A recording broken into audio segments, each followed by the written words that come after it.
Buongiorno à tutti, ici Red et aujourd'hui on se retrouve pour un nouvel épisode de RP Doublage et aujourd'hui j'ai le plaisir d'interviewer Marc Maury. Salut Marc. Salut. Bon, comment tu vas? Super, très bien. Super, nickel. Eh ben merci à toi de m'avoir accordé ton temps pour cette interview aujourd'hui, ça fait extrêmement plaisir. Donc aujourd'hui on va parler de plusieurs choses avec Marc, on a prévu pas mal de trucs. Donc dans un premier temps, vas-y, présente-toi un petit peu ton parcours, ta carrière, un peu ce que tu as fait. Ok, alors, moi j'ai pas commencé par le théâtre tout de suite. Enfin, je voulais être comédien depuis toujours. J'avais fait du théâtre en amateur, on avait fait du théâtre amateur dans ma famille, mais on l'envisageait pas forcément comme une vocation professionnelle.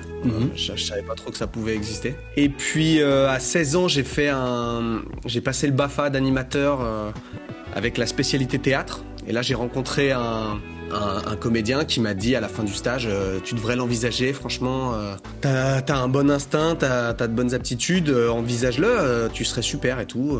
Donc à partir de là, je me suis dit, vas-y, c'est ce que je veux faire, je vais devenir comédien. D'accord. Et du coup, j'en ai parlé à mes parents qui m'ont dit, aie quand même un diplôme avant de te lancer là-dedans, parce qu'ils étaient un peu inquiets. On n'avait pas trop d'artistes dans la famille, donc pour eux, c'était un peu dangereux. Et du coup, j'ai passé un BTS audiovisuel d'abord en production. Et une fois que j'ai eu mon BTS en poche, cette fois, je suis rentré au cours Florent à 20 ans. D'accord. Voilà, donc j'ai commencé les cours Florent à 20 ans. J'y suis resté 3 ans. Et après, j'ai eu la chance de rencontrer en 3e année un metteur en scène, un super metteur en scène qui s'appelle Ladislas Chola, qui déjà à l'époque montait beaucoup de pièces. Et là, en l'occurrence, on montait une au Théâtre Marigny pour France 2, avec plusieurs grosses têtes d'affiche. Il y avait Bruno Solo, Pierre-François Martin Laval. Enfin, c'était une grosse machine. Et il m'a proposé un petit rôle dedans. Et ça a commencé comme ça. Voilà, donc j'ai commencé par le théâtre, j'ai développé mon réseau dans le théâtre. Et puis au fur et à mesure, après, j'ai développé un peu mes compétences. C'est un peu la chance de ce métier, c'est que tu peux toucher un peu à tout, quoi. Donc après, j'ai fait de la fiction, un peu fiction, d'image, et puis après de la voix. Je suis un peu tombé dans la voix par hasard et j'ai trouvé ça génial. Et du coup, maintenant, j'essaie de faire un peu de tout. Ok, d'accord. Et est-ce que dans tout ce que tu as fait, théâtre, voix, est-ce que tu as des choses qui t'ont marqué par rapport à d'autres? Des rôles plus marquants? En théâtre, ouais, bien sûr. Là, dernièrement, j'ai fait une pièce avec Mathilda May qui s'appelait Make-up. Mathilda May, elle a un théâtre très particulier, c'est très corporel. Il n'y a pas de dialogue dans ces pièces, c'est que du borborigme en fait. C'est-à-dire que c'est que des sons, des bruits, un peu comme les Sims. Je sais pas si quand t'as joué aux jeux vidéo, ils disent des phrases, il y a des intonations, mais en fait ça veut rien dire, c'est une langue inventée. Donc voilà, c'est encore une expression corporelle un peu particulière et un peu différente, mais c'est un exercice hyper intéressant, très marquant. Ok, d'accord, merci beaucoup. Eh bien, on va commencer par parler justement du théâtre et aussi on va peut-être un petit peu parler de ta dernière pièce, donc dans laquelle tu as joué Make-up. Donc, comment se déroule de ton côté la production d'une pièce de théâtre? Comment se passe un casting et comment se déroulent les répètes, etc. Après, c'est un peu différent sur chaque projet. Ça dépend beaucoup du metteur en scène. Il y a des castings où je me retrouve à être casté parce que je connais justement le metteur en scène, qui connaît mon travail ou qu'on a déjà travaillé ensemble et qui se dit tiens, j'imagine bien Marc sur ce rôle, j'aimerais le voir en audition. Après, il y en a d'autres comme Mathilda, notamment sur Make-up, où on s'est rencontrés dans des stages et il y a eu un coup de cœur un peu artistique et ensuite on s'est revus après et elle me proposait un rôle comme ça, quoi. D'accord. Ou par exemple Thierry Harcourt, où cette fois j'étais en alternance avec un autre comédien et c'est comme ça qu'on s'est rencontrés. Enfin, chaque histoire est un peu chaque pièce est un peu différente, mais généralement soit c'est le metteur en scène, soit c'est un directeur de casting le metteur en scène propose une liste d'acteurs, le directeur de casting aussi lui en soumet en fonction des personnages qu'il a à trouver, en fonction des âges qu'il cherche, des natures, des tempéraments. Et puis après, il passe par notre agent qui nous sollicite en nous disant tiens, j'ai tel metteur en scène ou tel directeur de casting qui pense à toi pour passer cette audition, est-ce que ça te dit? Et après, on prépare le texte, on prépare le rôle, et puis si la pièce semble cool et qu'on est content de le faire, et on passe les auditions. Ok, d'accord, c'est-à-dire préparer le texte, c'est genre la pièce elle est écrite avant, c'est ça? Elle est déjà toute écrite avant. Ouais, alors des fois il y a des metteurs en scène où qu'on voit toute la pièce, comme ça tu peux lire la pièce en entier et vraiment te faire une idée précise du personnage qu'on te demande de jouer, savoir toute son histoire, connaître toutes les circonstances qui font que... Enfin, toutes les choses que tu auras à défendre, quoi. Et d'autres fois, t'as simplement des scènes clés Voilà, il t'en dévoile pas trop pour voir ce que tu donnes, si ça correspond à ton humeur, à ton D'accord. tempérament, voilà. Ok, pour vraiment t'approprier un petit peu le personnage. Il y a des rôles où tu dois composer, où le personnage de toute façon va être loin de toi, donc tu vas composer quelque chose et c'est ce que le metteur en scène recherche. Et puis des fois il cherche un personnage très proche de ce que t'es en fait, c'est-à-dire où t'as pas trop besoin de composer, t'as juste à être toi-même et à être jouer avec ce que t'es toi. Ok, d'accord. Et du coup, parlons un petit peu de make-up, ce que t'as fait comme personnage dedans. D'ailleurs, même un petit peu le synopsis, si on peut dire, de la pièce. Et après, comment t'as pu faire avec ce personnage? Make-up, j'en faisais 2.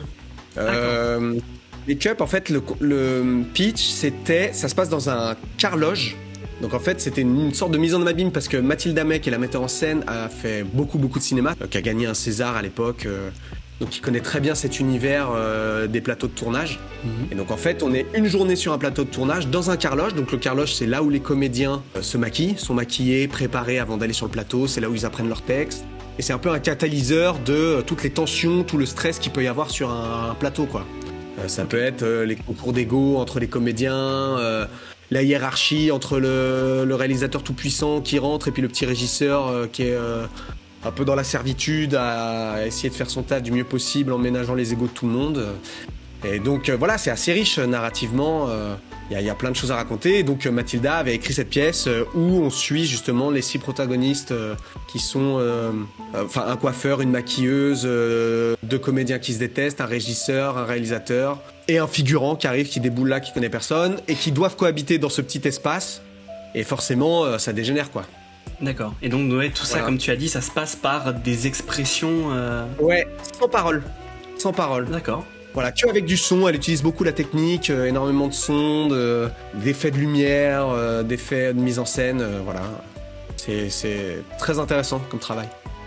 Et toutes ses pièces sont comme ça, elle avait fait le banquet à l'époque, elle avait aussi fait Open Space, qui se passe chaque fois dans des univers très marqués, soit un open space, donc dans le milieu de l'entreprise, soit le banquet, donc un mariage. Et donc à chaque fois, c'est super riche, quoi. Merci pour ça. Et ensuite, comment se déroule une tournée, en fait? Comment ça se passe? Combien de temps prend une répétition? Comment se passe une tournée? Comment c'est décidé? Souvent, tu as une exploitation à Paris. Quand tu montes... moi, je connais surtout à Paris. Il y a des pièces qui sont montées à Paris. Par exemple, Ladislas, avant d'être avec lui là sur la comédie musicale qu'on prépare en ce moment, on était au Théâtre de la Pépinière. Donc tu as une exploitation parisienne qui débute généralement, tu as 2 rentrées parisiennes, une en septembre, une en janvier. Donc tu commences la saison en septembre, tu joues ton spectacle à Paris pendant au moins, généralement, tu essaies de faire de septembre à décembre. Si par chance ton spectacle marche, tu peux pousser jusqu'à juin. Et une fois que tu l'as exploité à Paris, en fait, pendant que tu l'exploites à Paris, il y a pas mal de tourneurs, de directeurs de théâtre de province, de Suisse, de Belgique qui viennent, qui sont invités par la production. Et si le spectacle leur plaît, ils essayent de te programmer dans leur théâtre à eux, en province. D'accord. Et ensuite, généralement, l'année suivante de l'exploitation, t'as entre une vingtaine, enfin ça dépend, mais après t'as des dates un peu partout en France et dans les pays limitrophes francophones, quoi. Ok, d'accord. Voilà. Donc c'est hyper joyeux, tu pars avec la troupe, et si la tournée marche bien, et des fois tu le reprends après à Paris. D'accord. Tu retournes à Paris et tu refais une exploitation parisienne, voilà, il y a des spectacles qui cartonnent, qui font plusieurs exploitations à Paris et plusieurs tournées. Ok, d'accord. Et donc c'est ce que vous avez fait pour Make-up. Est-ce que c'est resté uniquement à Paris? Ça s'est un peu exporté? Alors, Make-up, on l'a joué à Paris. Là, ils vont partir en tournée. Mais comme moi, entre-temps, j'ai été pris sur un autre spectacle, une autre comédie musicale, qui était un spectacle qui me tenait à cœur, et je me fais remplacer pour la tournée sur Make-up. Okay. Mais la pièce d'avant, La Pépinière, on a fait 40 dates de tournée. On a été un peu partout. C'était super. C'est super la tournée, moi j'adore, c'est hyper joyeux, voilà, c'est toujours un peu un esprit de troupe, c'est convivial. Et pour revenir donc au tout début de la pièce, donc comment s'est passé ton casting et comment se passent les répètes en fait, combien de temps ça met pour vraiment être à fond dans le personnage et pouvoir jouer vraiment la pièce? C'est différent à chaque fois. Sur Make-up, c'était un exercice particulier parce que comme je te disais, il y avait 2 personnages, je jouais à la fois le régisseur qui était le pauvre mec qui essaye de faire bien son boulot mais voilà qui est en bas de l'échelle hiérarchique et qui se fait un peu marcher sur les pieds, qui est pas du tout considéré par les comédiens, qui se fait parler comme un chien par le réalisateur, enfin voilà. Et de l'autre côté je faisais le réalisateur qui lui par contre est tout puissant.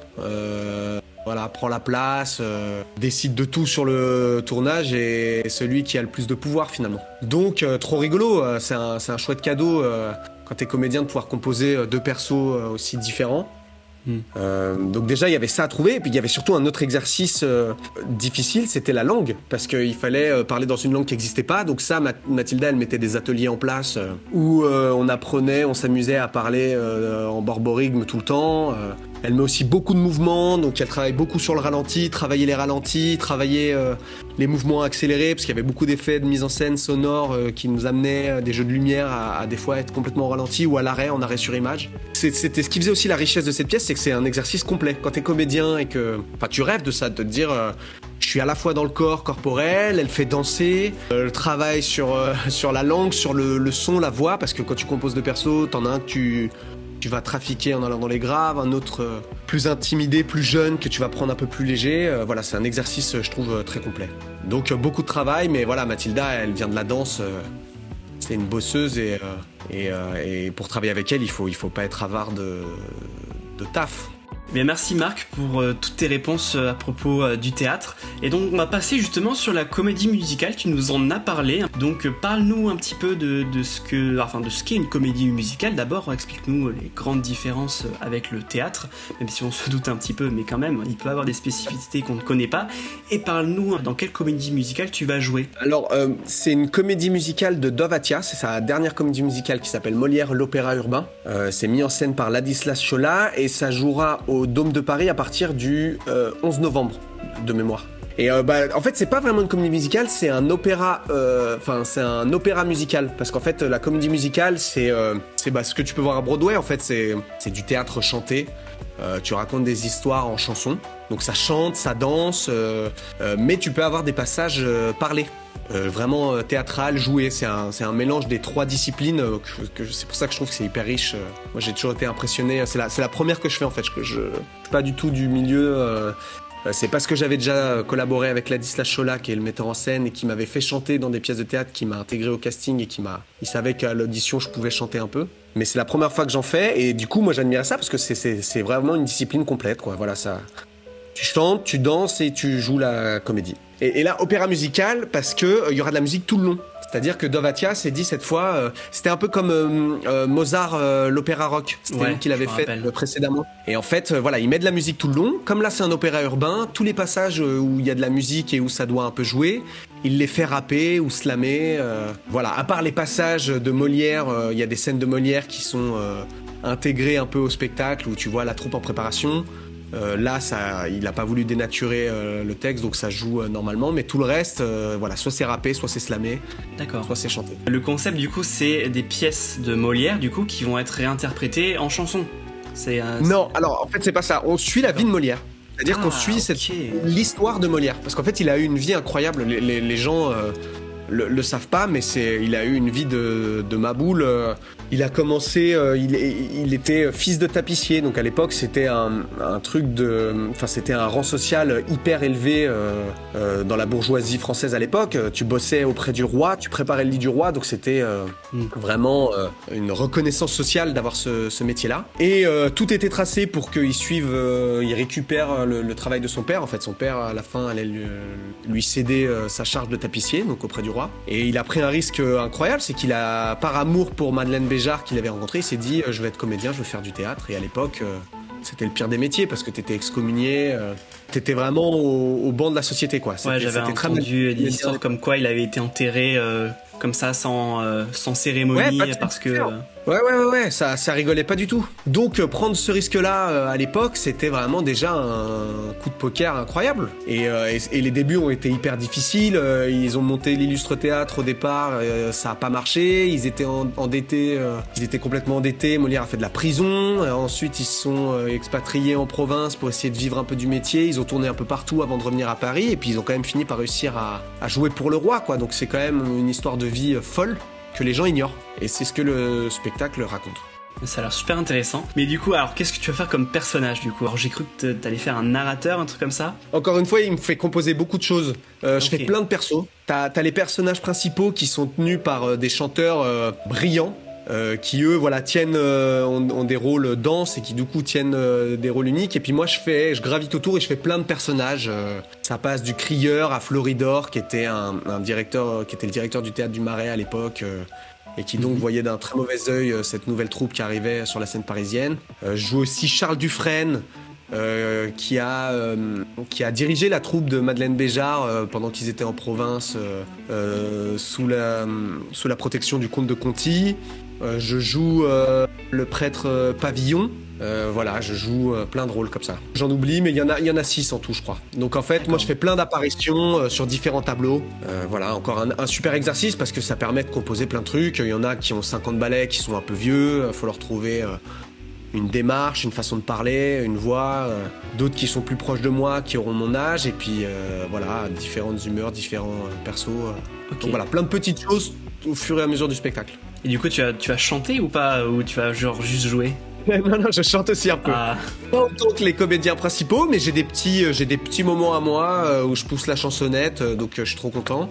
Voilà, des moments d'un peu de slam. Voilà, faut encore que je me trouve une petite street crédibilité, mais voilà, il y aura un peu de slam, il y aura un peu de rap et du jeu et du chant. Ouais, franchement, je suis trop content. Ça va être complet. On rencontre le chorégraphe demain qui va nous faire danser, donc voilà, c'est un peu l'exercice que je redoute le plus parce que c'est pas celui que j'ai le plus pratiqué, mais voilà, c'est ça qui est bien, je trouve, dans les comédies musicales. De la danse, carrément. Ouais, il y a de la danse. Je trouve que c'est complet, voilà. Je pense que sorti de cette expérience, j'aurais emmagasiné plein de compétences que je rêvais de maîtriser, donc que du bonheur. Donc du coup, les castings se sont passés à peu près, enfin comme une pièce de théâtre, quoi. T'es venu, t'as vu. Non. Alors c'est différent cette fois. Parce qu'en plus c'est une grosse machine, il y avait beaucoup de monde derrière, donc il y a Dovatia qui a créé le livret de la pièce, quoi, qui a écrit et composé les musiques. Il travaillait en collaboration pour le casting avec Bruno Berberes, qui est le directeur de casting de The Voice, entre autres, et qui a beaucoup travaillé avec Obispo, qui lui castait vraiment les chanteurs. Et il y avait Ladislas qui était là aussi, qui lui est vraiment le metteur en scène, donc a le recul un peu sur tout. Donc chacun amenait des talents de leur vivier respectif, quoi. Et donc moi, c'est Ladislas qui a pensé à moi parce qu'il m'avait fait chanter dans des pièces de théâtre et qui savait que je pouvais le faire et que je l'avais déjà fait. Et puis je pense qu'il avait pensé à moi pour justement mon côté un peu où j'aime bien composer et faire différents personnages, et qu'il savait que c'était une zone où j'étais plutôt à l'aise pour composer différentes choses, et il s'est dit que ça pourrait être utile. Mais du coup, contrairement à une audition de théâtre où tu prépares ta scène et tu passes, là il y avait des scènes préparées théâtrales auxquelles j'étais habitué, et puis il nous demandait de préparer des chansons libres de notre répertoire à nous qu'on pouvait choisir librement, et des chansons en slam et des chansons du livret, des chansons des personnages qu'on allait jouer après dans la pièce. Puis après il y a plusieurs tours, et ils te voient une première fois, et puis après on est moins nombreux, ils revoient une deuxième fois, et puis à la fin ils ont leur cast. Ok, d'accord. Donc du coup pour toi c'était un rêve de faire quelque chose de ce style, c'est ça? Ouais, la comédie musicale, j'en rêvais depuis longtemps.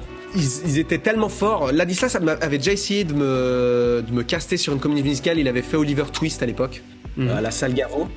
Et on avait bossé sur la Station Champmodel, le premier spectacle dans lequel il m'avait fait travailler à la sortie des cours Florent, où on chantait. Il y avait déjà des petites scènes d'opérette où on chantait et tout. Et donc là, je m'étais confronté au casting de comédie musicale pour la première fois, et j'avais vu des artistes avant faire leur casting, et je me rendais compte qu'il y avait un gap incroyable.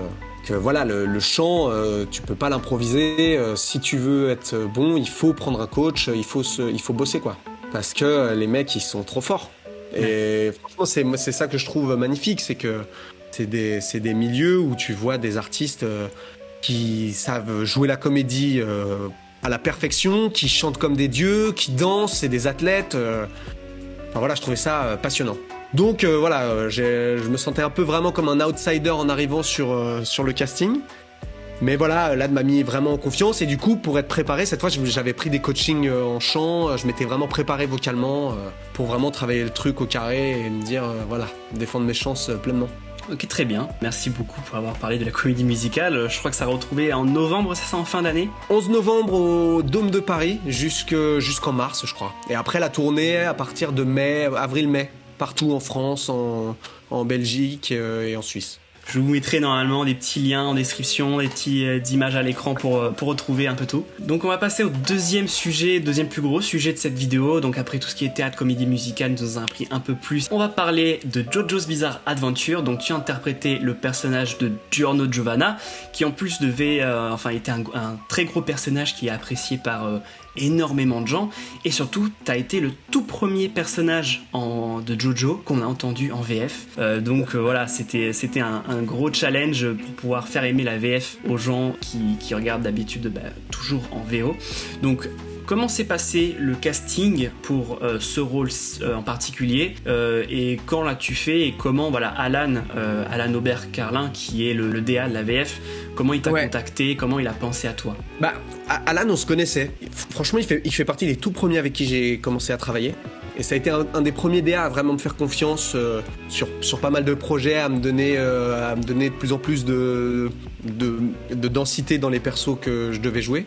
Donc, on se connaissait bien, et en fait, il m'a contacté en me disant j'ai un animé qui arrive, il y a un perso dedans dans lequel je t'imagine bien, est-ce que tu serais prêt à passer des essais? Et donc, moi, bien sûr, j'adore bosser avec Alan. C'est vraiment un ami, donc j'étais trop content. Et en arrivant aux essais, il m'a briefé un peu sur l'animé. Moi, je le connaissais pas. En fait, j'avais pas idée que c'était aussi connu. D'accord. Et qu'il y avait une communauté aussi importante. J'avais fait quelques animés ou des dessins animés et tout. Et puis, généralement, ça passe... ça fait pas autant de tapage, disons. Là, j'étais surpris. Alan m'avait un peu prévenu une fois que j'ai passé les essais et qu'il m'a dit t'as le rôle. Il m'a dit je préfère te prévenir, il y a une grosse communauté derrière de fans, donc. La preuve. Tu es présent sur les réseaux sociaux, ça se trouve tu vas en entendre parler. Mais donc du coup mais malgré tout, j'étais quand même très surpris de l'engouement qu'il y avait derrière cet animé que j'ai découvert et que j'ai appris à adorer, parce que c'est vrai que c'est un sacré délire, mais en vrai je le connaissais pas avant de passer l'audition. Et justement, en parlant des gens, de la communauté, est-ce que donc il y a beaucoup de gens qui sont venus te voir sur tes réseaux sociaux? Est-ce qu'il y a des gens qui t'ont contacté Sur Instagram, à un moment donné, au début je l'ai fait, il y avait pas grand-chose, puis à un moment donné, il y a eu une sorte de vague de plein de gens qui demandaient des dédicaces. Donc au départ ça a commencé par un petit groupe, donc moi ça me faisait plaisir de leur faire plaisir, et c'était demandé hyper gentiment, donc je leur faisais des dédicaces, et en fait après c'est devenu tellement dense, il y en avait une quarantaine par jour de demandes et tout, donc à la fin j'ai plus réussi à suivre, mais j'étais hyper surpris parce que c'était un peu démesuré, quoi. C'est sûr, tu m'étonnes. Et je me suis dit cet animé c'est vraiment cet animé là c'est vraiment un truc de ouf, quoi. Et maintenant je rencontre plein de jeunes là, notamment sur la comédie musicale, je fais partie des plus vieux. Ils ont tous la vingtaine, et des fois on parle de nos parcours. Je dis moi je fais aussi un peu de voix. Ils ont des tatouages de manga. Je dis c'est quel manga et tout. Je dis ok, c'est cool parce que j'en fais un peu. Ils disent bon, tu fais quoi? Je fais j'ai fait ça. J'ai fait aussi tu connais peut-être, c'est Jojo. Et en fait dans la génération un peu des gens qui ont la vingtaine, ils sont tous là c'est toi Jojo, c'est un truc de ouf. Excellent. Ça me fait triper souvent parce que moi je connais pas trop les animés, je connais ceux que je fais parce qu'on me briefe un peu dessus. Moi je connais les anciens, les vieux, genre DBZ, One Piece, Là tu me vieillis encore un peu. Et en tout cas c'est plus de ma génération. Du coup c'était ouf. L'engouement autour de cet animé, ça m'a un peu surpris.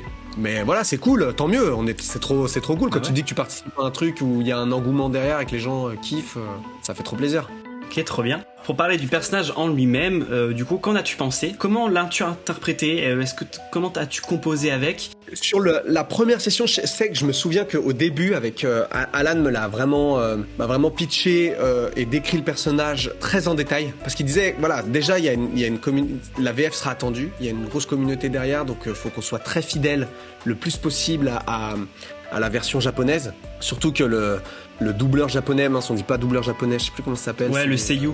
Seiyuu, voilà. Le seiyuu japonais avait fait un travail incroyable. Eux, dans l'énergie, ils se limitent pas du tout.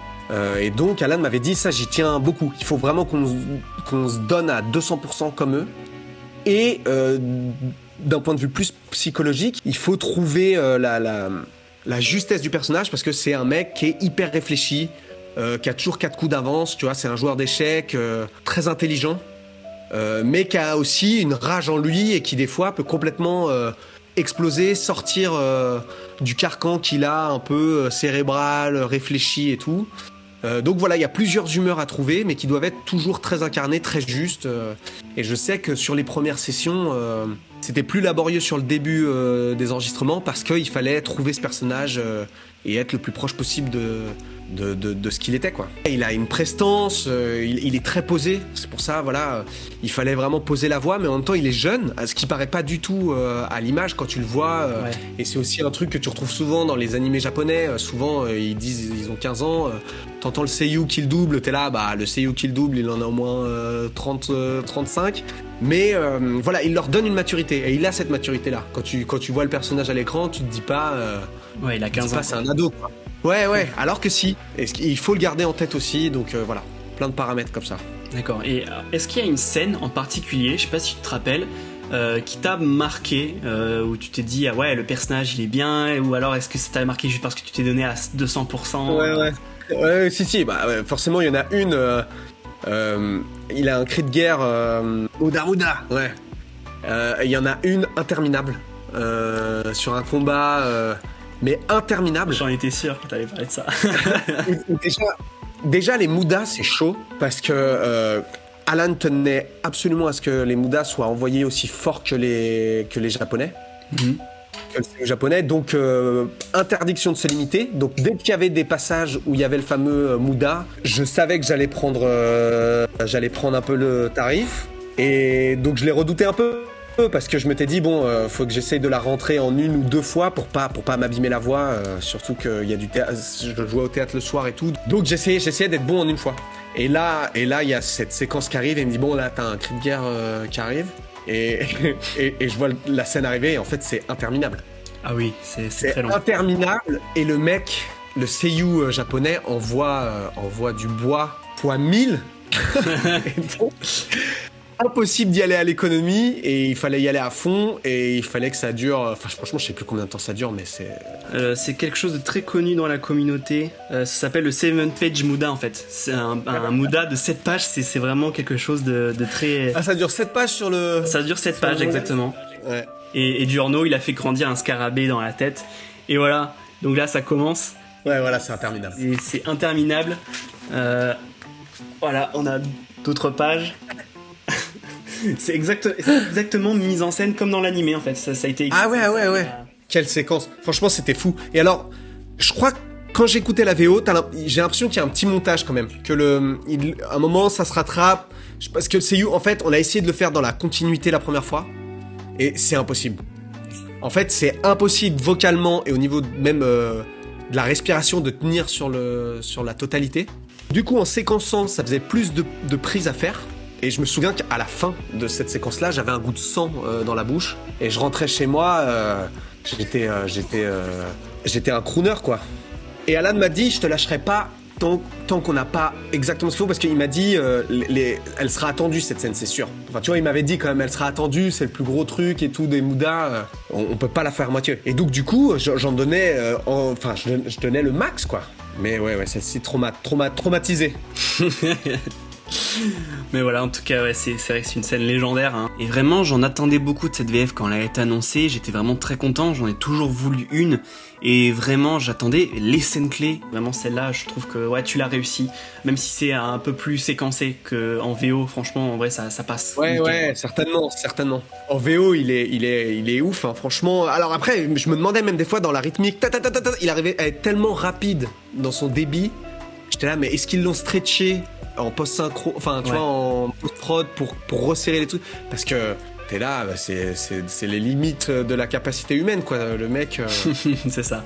Et c'est drôle que tu dises que t'attendais la VF parce que c'est rare. J'ai l'impression que dans la communauté, quand ça a commencé à prendre de l'ampleur, j'ai regardé un peu ce qui se passait sur les réseaux et je me rendais compte qu'en fait, la plupart des gens qui suivent ce manga sont des puristes et apprécient vraiment le côté version originale. C'est rare.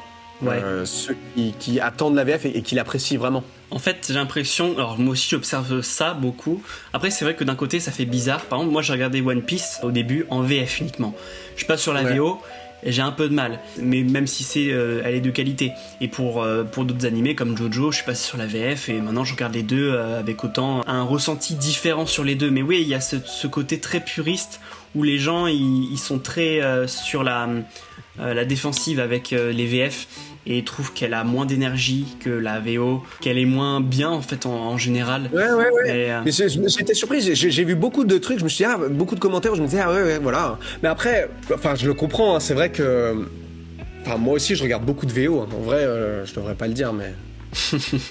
Peut-être, mais je fais la VF parce que j'adore cet exercice de la voix et ça permet de composer des rôles incroyables, mais c'est vrai que souvent je regarde en version originale. Mais dans la communauté des mangas, je trouve que c'est encore plus, il y a vraiment un clivage incroyable, quoi. J'étais vraiment surpris, t'as la team VF, la team VO, pas de concession, quoi. La team VO qui est énorme, plus que la team VF, mais bon, voilà, moi je suis un peu là pour faire connaître les gens qui sont derrière ça, des passionnés, des gens qui sont passionnés par leur métier comme toi, et finalement prouver que c'est très bien, c'est juste que ça c'est un style différent, qu'on peut kiffer les deux, on n'est pas obligé de choisir VF ou VO tout le temps.